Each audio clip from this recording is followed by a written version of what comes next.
Hey, welcome to KidMath151. KidMath151.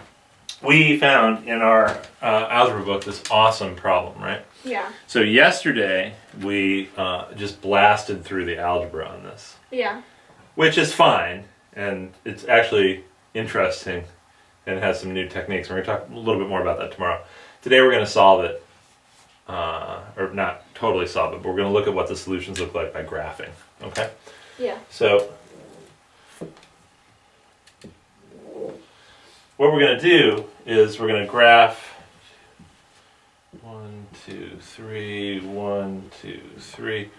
We're going to graph this side of the equation, and we're going to graph this side of the equation. Okay, 4, 5. Okay, so first we're going to start out by graphing just this on a standalone basis. Y equals the square root of x plus the square root of x plus 4. All right. All right, how do you think you would want to graph something like this? Well, we can start out by checking 0. When x is 0, it's the square root of 4, or 2. Okay, so it's 0 plus the square root of 4 or 2. Okay, fine. Go ahead. Right here. All right. What's next? Well, 1, it's 1 plus the square root of 5. All right, 1 plus the square root of 5. The square root of 5, it's a little bit bigger than 2. Okay, so what do you think 1 plus the square root of 5 is? It's going to be a little bit bigger than 3. So maybe right here. Okay. Good. Then we can check 4. Okay, why are you checking 0, 1, and 4? Because they're squares, so that we don't get double So that's easy. Okay, fine.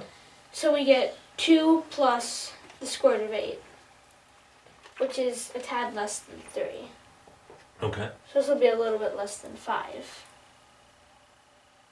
Because we have the 2. Okay, 2 plus the square root of 8, which is, this is going to be a little bit less than 5. 4, okay. So 5's up here, so maybe you're sort of right there. Okay. What else can you tell me about the points on this graph now that you've checked these through? On this sum. Well, they can't go negative. Why not? Because we have the square root of x as part of it, and Ah. if you have negative numbers, you get imaginary numbers. Okay. So why don't you connect up those dots, and so we just get in our head quickly a picture that looks like this. The other way we could have done this quickly is by graphing the square root of x on its own, and then graphing the square root of x plus 4 on its own. The square root of x we know sort of looks like that. Ooh, sorry. Actually it goes up very quick in the beginning, right? Yeah. No. Apparently I can't draw the square root of x very well. And what does the square root of x plus 4 look like? It's just shifted this way 4. Okay. So this goes up like this, and then square root of x plus square root of x plus 4, we add them together and we get this graph. Okay, that would be the other way. Yeah. Okay, now we want to graph the square root of 2 times the square root of 4x minus 5. Well, How would you do that? it's 0 at 5/4. Okay, and where is 5/4? A little bit bigger than 1. Okay, 0 there. It's going to be undefined at 1 because we have 4/4 and we get -1. We get 2 times the square root of negative. Okay, so it's interesting. What's the domain of just this function on its own? You can have all numbers bigger than 1. All real numbers. Really? Well, no, all real numbers bigger than 5/4. Bigger than 5/4. Or equal Okay. to 5/4. Alright, so you see it's 0 at 5/4. What's the next point you want to check? Well, 2. Alright, where is it at 2?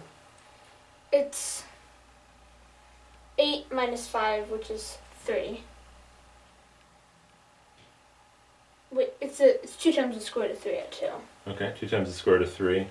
What square root is 2 times the square root of 3? It's the square root of 12. Square root of 12. And what would you say the square root of 12 was equal to about? Somewhere in, maybe like 3.5. 3.5. Okay. In between 3 and 4, because Yeah. the square root of 12 is in between 9 and 16. So we go 2, then we go up 1, 2, 3.5, so we're sort of here. That looks like I'm at about 3.5. Yeah. Okay. What's the next point you want to check? Well, at 3, Alright. we've got 2 times the square root of 7, which is the square root of 28. And what's that going to be? A little bit bigger than 5. Okay, so we're at 3, and then we go 1, 2, 3, 4, 5. So we're sort of here. Yeah. 'Cause remember, at 4, your other graph was actually a little bit less than 5. Yeah, so this one goes up pretty steeply. Okay, go ahead, connect them. So it looks like, ooh, draw that again because it kind of fuzzed out there. All right. So it looks like they intersect somewhere in between 2 and 3. Right at this point. And it also looks like this one's going up really steep and this one's going up not quite as So steep. this one won't really catch up. Okay, so we sort of suspect there's only one intersection. And one other just quick way to see that is if we look for numbers that are really large, bigger than 0 is how we write that. Okay. When you get to really large numbers, this plus 4 isn't really going to matter that much. Yeah, So this side's going to look like 2 times the square root of x. and And this side's going to look like what? the 5 won't matter too much. So this will be 2 times the square root of 4x, which is what? Which is 4 times the square root of x. 4 times the square root of x. So it looks like for really large numbers, this side's going to be basically double this side. Yeah. Okay, so that again gives us a hint that we're really not going to catch up, and it looks like we only have one intersection point. Okay. Now, when we blow through the algebra tomorrow, we're going to find 2 solutions, and then we're going to talk about why. One of those solutions is going to work, and that's 9/4. One of the solutions is not going to work. It's pretty. I think it was 3/2. No, 4. Was it 4/3? Yeah. Something like that. Something like that. Well, whatever it was, it doesn't work. And we need to figure out where did that solution even come from. Okay. All right. Good job, honey. Good job.